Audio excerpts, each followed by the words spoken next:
قلنا في المدرسة انه اقصر طريق ما بين نقطتين هو الخط المستقيم. اليابانيين بقى عندهم نظرية تانية بتقول انه اقصر الطرق هي الابداع، الخط المبدع.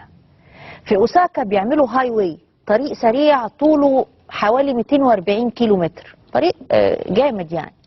كان في مشكلة انه في جزء من الطريق ده في وسطه في مبنى كبير جدا. اصحاب المبنى مش عايزين يهدوه ومش عايزين ياخدوا اي مقابل، على اساس ان الشركه اللي بتنفذ الطرق وهي شركه خاصه تزيحه يعني. قالك لا، احنا عايزين المبنى بتاعنا في المكان ده ومحدش له حاجه عندنا. بالتاكيد استنفذوا كل طرق التفاوض والمقاضاه، ولقوا انه لازم يحصل اتفاق ما بين اصحاب المبنى وما بين اللي بينفذوا الطريق. اصحاب المبنى ما غيروش رايهم. اصحاب الطريق قالوا خلاص نحل المشكله. يحلوها ازاي؟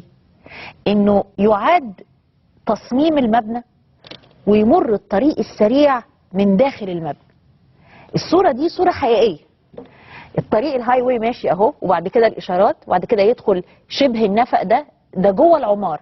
دي العمارة اللي اصحابها في اوساكا رفضوا ان هم يغيروا موقعها.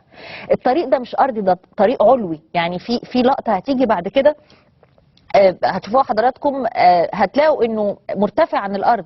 اللقطة اللي بعدها ايوه دي اوضح. اللي حصل ان هم اتفقوا مع اصحاب العماره انه في 3 ادوار، 3 طوابق تخلى عشان يبقى يمر بيها الطريق ده. التحدي الحقيقي ما كانش ان هم يبنوا الطريق ازاي، التحدي الحقيقي كان ازاي الطريق يمر من غير ما يعمل اهتزازات وذبذبات او ضوضاء في العماره. وهو ده اللي اخذ الجزء الاكبر من الوقت والمجهود، انما تم تنفيذه. طبعا مش محتاجة يعني اي ذكاوة عشان نعرف المبنى ده بعد الطريق سموه ايه.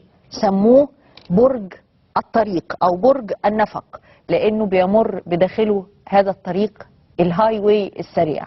مفيش مشكلة ملهاش حل، ومفيش مشكلة تتحل بالقهر، انما في النهاية في طريقة مبدعة لحل المشاكل.